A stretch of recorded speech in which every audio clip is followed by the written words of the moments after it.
afternoon, Packers fans. Aaron Negler here with your Packers Daily Chat, coming to you live on the Cheesehead TV social channels. It is the first day of training camp! I can't believe we're here. I can't believe it's happening. I can't believe football is back in Green Bay, Wisconsin, and I'm not there. What? I admit, I got some FOMO today, looking at all those pictures and all those videos, and I got to temper myself knowing that I'll be there exactly at the same time the pads come on, because that's when shit gets real. But in the meantime, it is great. It is phenomenal to see live tweets from Packers practice. Oh my gosh. Oh my goodness. We're so excited here at Cheesehead TV, as I'm sure you are. If you missed last night's debut episode for 2023 of Packer Transplants Live, I highly encourage you to check it out. Corey and I had a lot of fun talking Packers, breaking down the offseason, talking about camp and what to expect this season. Always a good time to talk ball with my boy. Also want to give a shout out, of course, to our good friends over at Ticket King. Folks, if you want to watch the Green Bay Packers play a live game of tackle football in 2023, you want to head to cheeseheadtv.com, look at our schedule, either on the website or the app. You'll find individualized links for each and every game, home or away, preseason, regular season. It doesn't matter. We got it all through Ticket King. Don't use StubHub or SeatGeek or Ticketmaster. These national folks don't know what's going on when it comes to the Green Bay Packers. Utilize a company based in Wisconsin since the early 90s, Ticket King, people. You can find them basically anywhere throughout Cheesehead TV, including in a link in the description of this video. Also, before the season starts, you know you want to consume some of the best written content on the green and gold, which is housed within the Packers Yearbook. The official 2023 Green Bay Packers Yearbook is available at packersyearbook.com. You can get 10% off your copy with promo code CHTV. That's promo code CHTV for 10% off the official 2023 Yearbook of the Green Bay Packers. Do it, people. You know you want to. We got practice to talk about. What's that, Alan? Yes, I'm talking about practice. Let's do it. Let's go through what happened. First, as usual, and we are so back, talking about injuries. You got to talk about who's doing what and where and how and who's coming and going injury-wise, including Cameron McDonald, who is back from the non-football injury list, so it's good for the young tight end. Caleb Jones, a tackle who I know we've talked about a couple times here on Packers Daily. A lot of people are excited to get a look at. He unfortunately didn't practice due to illness. The usual suspects are on the physically unable to perform list, including Rashawn Gary and Eric Stokes, as everyone knows. Non-football injury, we got a little bit of an illumination from Matt LaFleur this morning as to the nature of what he's dealing with, which is a back issue. He is on the non-football injury list, along with Tariq Carpenter and Travarius Moore. Both of those gentlemen are dealing with illness as well. So don't want them out there. Don't want them out there getting other people sick. That's for darn sure. Practice was held outside. There was some question about whether they were going to be inside because of the storms in the area, but they were outside gloriously. The public got to watch the Green Bay Packers take the field in 2023. It's a beautiful thing. A couple things of note. Jonathan Garvin running with the defensive line. Somewhat facetiously, but I put it out there on Twitter. It's never a good sign. Yeah, here's hoping that he finds his role there and is able to contribute, but it's pretty clear that he was not going to be able to make the team at edge, and they're going to try and salvage something here by utilizing him along the defensive front. Hey, man, maybe the switch flips, right? Here's hoping. Okay, he's got the physicality. There's zero doubt about that. Technique-wise, that might be a bit of a jump, but it's usually not a great sign. But we'll see. We'll see how it shakes out. Other position kind of notes, Zach Tom started at right tackle. Interesting in that he and Yash had been kind of rotating throughout the offseason. Zach Tom gets the first day out of the gate. I can't really say you can expect them to rotate because tomorrow David Bakhtiari is slated not to practice. We've already been told this, and that's that's to be expected. Matt LaFleur indicating that Bakhtiari's schedule will be very different than basically everybody else's. I think it'll probably be very akin to what they did at the end of the season last year to make sure that he was available, which he was, and he played lights out. So why mess with that? But you got to think going forward here, Zach Tom and Yosh Nijman will most likely be kind of rotating days at right tackle. Rudy Ford and Darnell Savage were the main pairing at safety, much like we saw throughout the offseason. However, Jonathan Owens did get in rotationally with the ones, and that's something to keep an eye on. You guys know I've been saying all summer I expect him to be in the mix and probably win that job across from Savage, but long way to go. Some personnel notes. I know it's been out there for a while, but just so everyone's aware, the Packers did release Jeff Cotton from the non-football injury list. It's unfortunate. I know there was somewhat joking, somewhat semi-serious, fun stuff on Twitter throughout the offseason that, maybe Jeff Cotton would come alive and become a camp story. Unfortunately, he becomes a camp story by being allowed to ride a bike over to practice only to be told that he was cut. Man, they don't call it the National Not for Long League for nothing. My goodness. The corresponding move, of course, was the Cody Crest signing, who's a undrafted wide receiver who's already bounced around a couple of places. But Crest has got some speed. He has got some SPEED. So we'll see. 4.3 speedster out there. See what he can do. I mean, it's always tough when you come in this late, as far as everyone else has been working together and working throughout the offseason program. Now you got to come in, crash course in the scheme and the system, and try and make hay. I guess, obviously, the number one area that the guy can turn some heads is on special teams, especially with that speed. So we'll see. And, of course, I think everybody saw it, but just in case you didn't, Jordan Love indicated that Aaron Rodgers texted him last night. A very nice message about, him just being himself and enjoying it. I think that's a classy move on Rodgers' part. I think it's pretty great.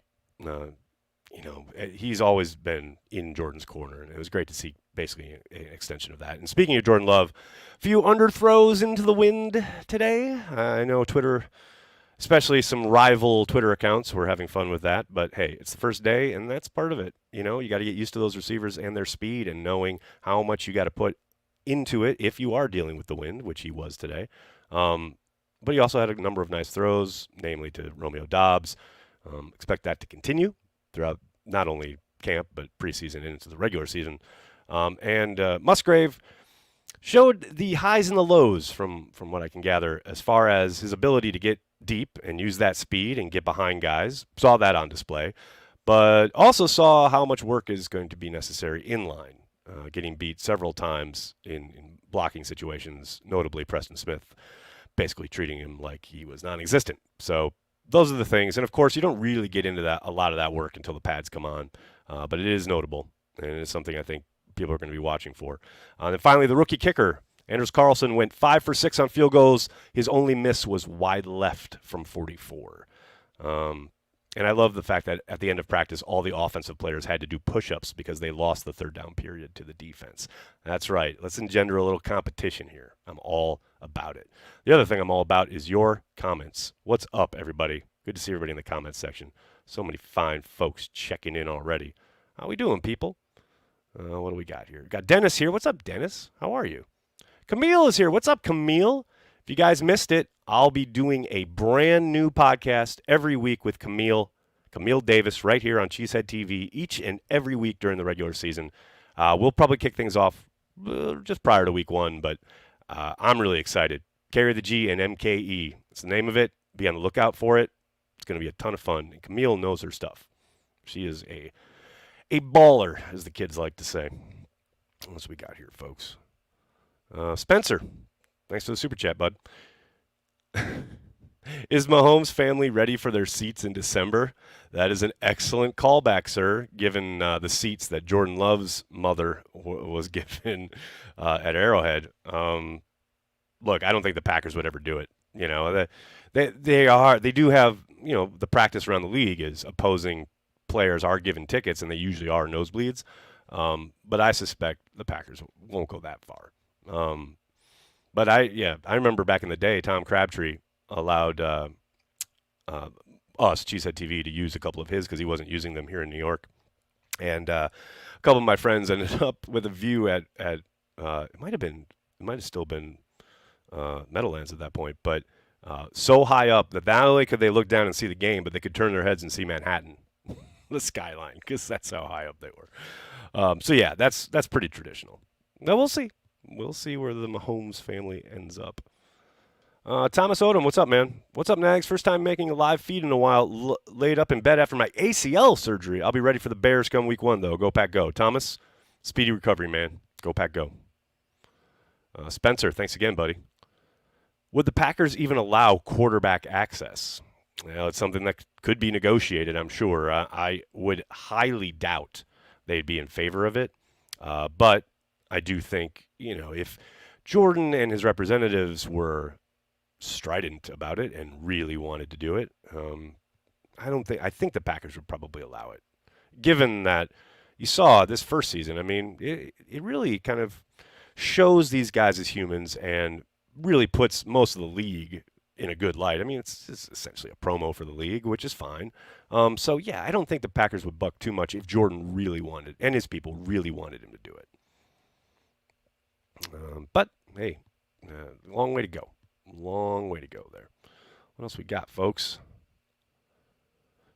Jake says, there have been like 2 teammates in 18 years say anything negative about Rodgers. He's always been great in the locker room and liked. I think for the most part that's true. I think it's maybe a few more than 2, but I hear what you're saying. It's 2 very vocal ones who have been in the press a lot.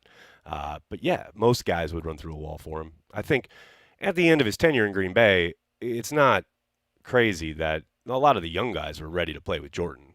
It was the exact same way when Aaron was ready to take over for Brett. There were a ton of young guys in that locker room that were ready for Aaron to step out there. So I think, I totally buy that in the locker room, people were really anxious to play with Jordan. I don't think it was about disparaging Rodgers, What else we got here, folks?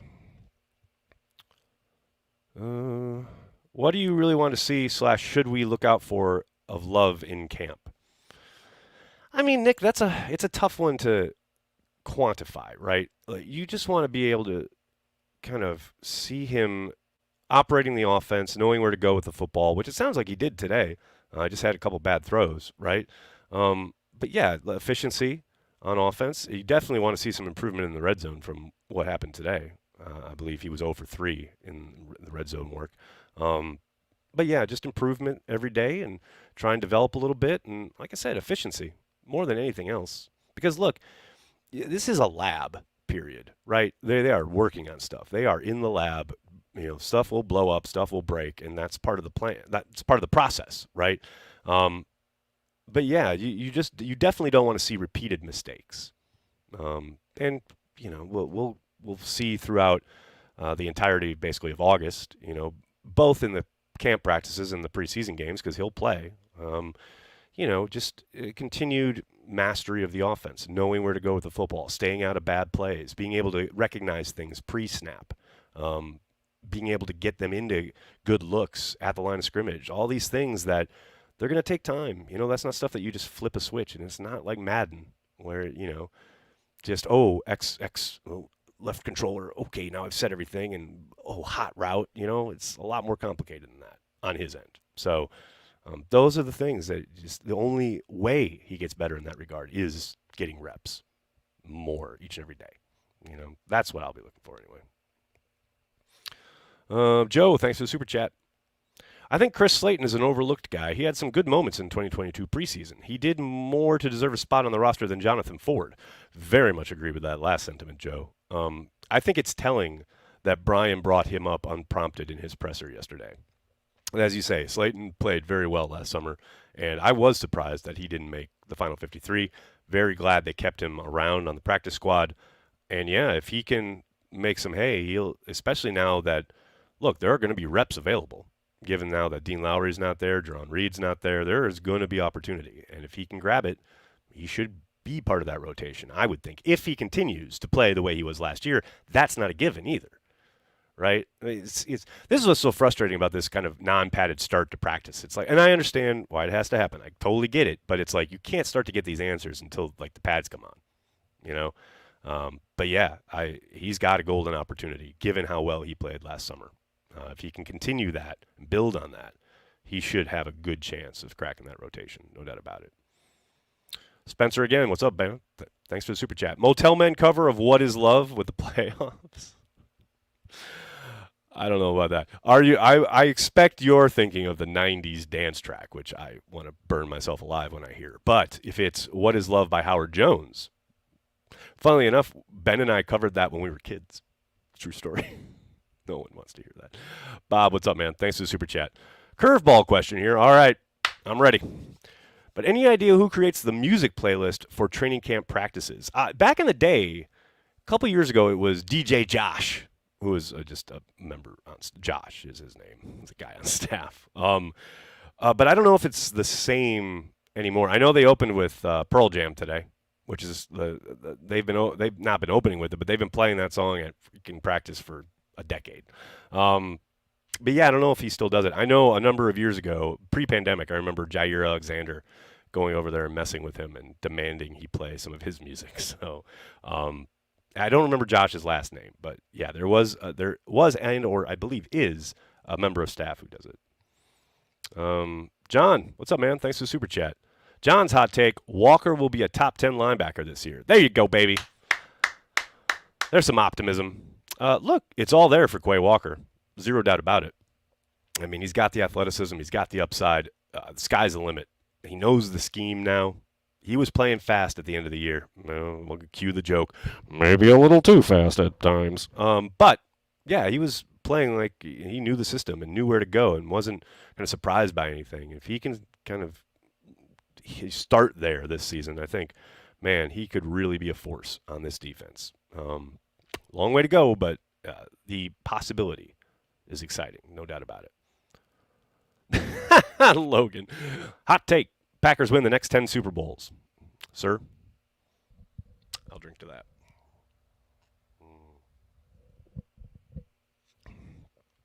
Quay made the all-rookie team. Man, I don't get the hate some fans have for him. Well, Lee, you know what that's all about. That's all about the 2 ejections. It's not a mystery. I mean, I think that's pretty easy to understand, actually. And look, I'm not saying that hate is justified, because I don't think it is. He made some mistakes, and they're pretty boneheaded, but he knows what he did, and he knows what he needs to do to make sure that doesn't happen again. And on we go. And yeah, there's some fans who hold it against him. Yeah, and I don't think anything short of like outstanding performances for months on end on the football field are going to do anything to change people's minds in that regard. Those people's minds, right? You and I know he's a really good player, and the sky's the limit. He's still very young. Abdul, what's up, man? Thanks for the super chat. Hey, Aaron. How would you consume training camp, other than Cheesehead TV, of course? I tried reading reporter tweets, reading Athletic, Gazette, all the podcasts, but wondering how you'd go about it. Kind of what you just said there. I just consume it all, man. I think it's interesting. I liked what the Gannett beat was doing today. As far as I loved Tom Silverstein pointing out there on X, Twitter, whatever, that we'll have all of our observations here on our live blog. Where you can just scroll and don't have to worry about any other posts. And it's like, yeah, Tom, that's great. However, there are other people covering the team that I am interested in hearing from. But I did like it. It allowed them to have a little bit more expansive notes and analysis. And it was a nice addition to, I've got a Packers beat list on X where I can kind of scroll through and see everybody all at once. But yeah, man, there's not an outlet I don't look for or look at during camp. Even people who maybe aren't there and covering it live, I still want to see people's reactions and how they view things and what they're thinking. Because every once in a while you'll find kind of an interesting kind of take or angle that you hadn't thought of.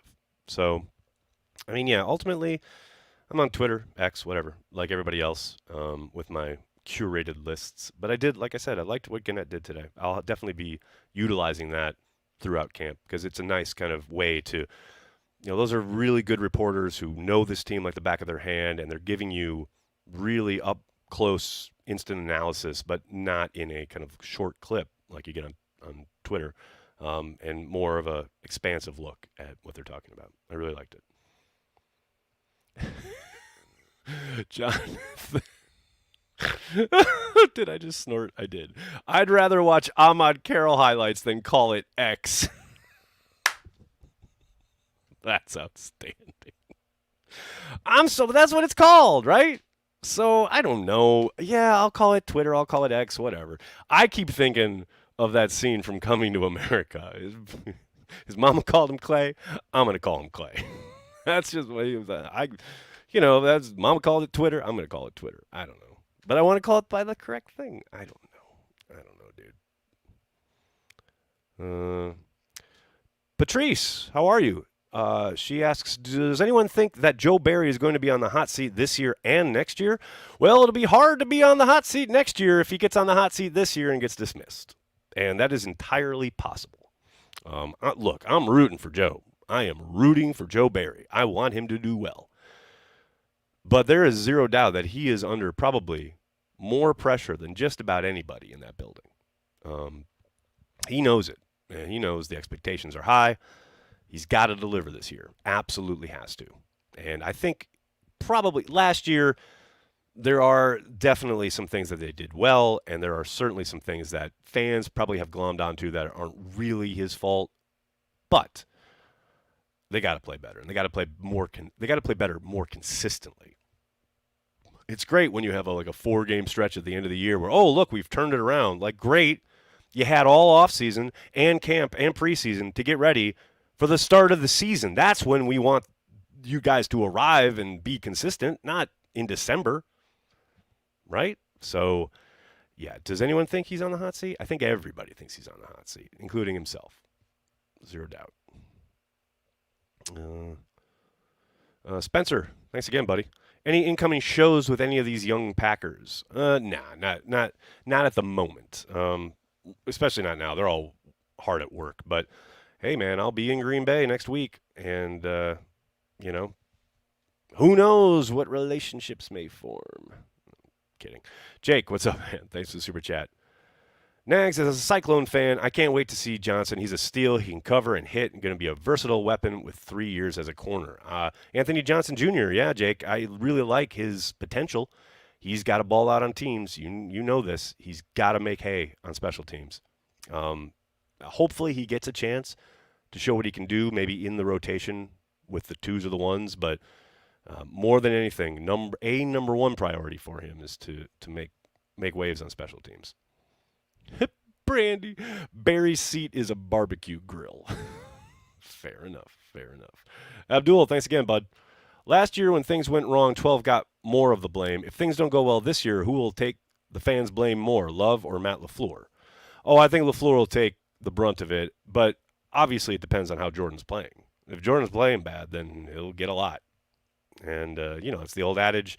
We've heard Matt say it many times. Quarterback always gets way more blame than is necessary and probably gets a little bit more praise than is reasonable when things go well. That's just the nature of the position. But that's also why they get paid the big bucks. So I ain't too worried about it. Rob, thanks for the super chat. How great would Star be today with gains in nutrition, medicine, etc.? Rob, it's funny you asked that because I know Bill Bender just put up his, the Mount Rushmore of Wisconsin sports, right? And he called me and a couple other people for comments for his article regarding Aaron and Brett being on the Mount Rushmore. And I lobbied hard for Bart Starr. And one of the things I talk about, and it's kind of a consistent talking point, I've been yelling this to the moon forever now. If Bart Starr was born today, was part of this generation, you absolutely know he would take advantage of every opportunity in those gains, whether it is nutrition, whether it's workout, whether it is rest and recovery, all the stuff that has made these athletes what they are today. What are we really expecting Bart fucking Starr to sit there and go, yeah, nah, I'm good. I'm going to go sit on a tractor in Alabama and just show up? No, of course not. One of the most competitive, one of the most assassin-like quarterbacks ever. You think he wouldn't take advantage of all that? Of course he would. So, yeah, I think he'd be amazing. I think he'd be dueling with Tom Brady. It would be a network's dream, the matchup, the two great quarterbacks. That's what it would have been if they played at the same time. Carter, what's up, man? As a Hawkeye fan, I'm excited to see Johnson as well and Lucas Van Ness. We need an elite D. Man, need is doing a lot of work there, Carter. It would be nice. I'll take an elite D, no doubt about it. But will you settle for consistent? Because if they're bordering 12th or 15th or 10th in the league, somewhere around there, and they're consistent, you know what you're going to get from them. You can work with that. You can play complementary football with that. But if you never know what you're going to get from week to week, it's real hard to have much faith. Krista says Stokes looked good running in front of her today. There you go. On the ground reporting from Krista, who I have no doubt will be joining us at the Cheesehead TV happy hour at the top of the hour. Krista, hope to see you there. Hope to see the rest of you there, all you Patreon members and Carry the G Club members. Happy hour, 6 p.m. Eastern, 5 p.m. Central. It's going to be a hoot. Always is. I'm going to have to get going. Can't thank you guys enough for hanging out, talking Packers each and every day, Monday through Friday, right here on the Cheesehead TV social channels. Please do me a monster favor. Hit like on the video, subscribe to the channel, and then tell your friends and tell your family. Cheesehead TV, we are devoted to Green Bay Packers fans worldwide. Thanks a lot, everybody. Have a great night. Go Pack Go.